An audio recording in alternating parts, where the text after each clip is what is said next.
At 7 o'clock, we start our late game window, and our late game window has a lot of games that you might want to tune into. There's some games that could be blowouts, some games that could be surprisingly close, and I think this game right here that I'm talking about is going to be a surprisingly close one.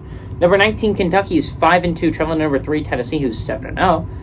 Tennessee favored by 12.5 points on ESPN, and you know how I was saying earlier, in my earlier videos with the Ohio State video, is we have 5 undefeated football teams playing today. All 5, I think, has the possibility of losing. Tennessee probably has the second best possibility of losing here today. They're playing a good Kentucky team. Really good Kentucky team that has had some tough luck. They had a tough loss against Ole Miss. That was very close. And they had a tough loss against South Carolina, but that was without their starting quarterback, Will Levis. Will Levis, so far this year, has gone 114 and 164, thrown for 1,635 yards, 13 touchdowns, 5 interceptions. That's a good year. Will Levis is playing some high-level football. Chris Rodriguez Jr. has been the spark on the ground that they were waiting for at the beginning of the year for him to come back. He's had 72 carries for 395 yards and 3 touchdowns. Tavion Robinson, through the year, has had 25 catches for 392 yards and 3 touchdowns. And as much as I have been loving on Will Levis, because he has been doing a phenomenal job this year, I have to give so many props to Hendon Hooker. Hendon Hooker, I believe, has played his way into a first-round draft pick. I don't know who doesn't draft him in the first round at this point. He's playing such amazing football. It would be hard not to. By the way, Virginia Tech, so freaking stupid. I don't know if I should be in charge of the football program, but I saw Hendon Hooker when he was on your team, and I literally said, how did you let him get away? How did you let him transfer? And it's not like he transferred because he hated Virginia Tech, didn't want to be there anymore. He transferred because he was told he wasn't going to be the starting quarterback because they had to start Braxton Burmeister. Do you know who Braxton Burmeister is? Most people don't.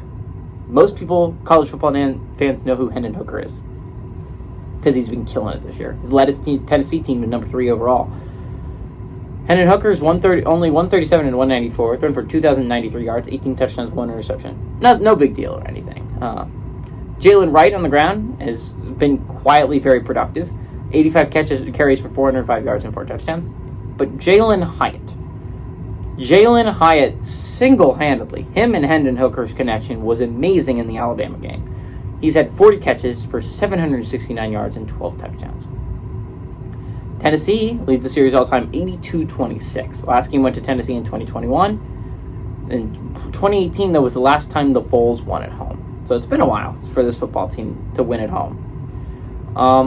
Tennessee's good. They're a really good program this year. But I would say the Wildcats, when healthy, are one of the best teams in the nation. I'd say they're a top 10 football team. Kentucky's good. Their defense is really good. And they have 2 losses, but one of them was a heartbreaker to Ole Miss that they almost had when Will Levis was just playing with a finger that looked broken. And the other one was a South Carolina team that is good, and they had a backup quarterback in. I don't really count that one against them. I think this game's going to be close. Give me this as the upset of the day.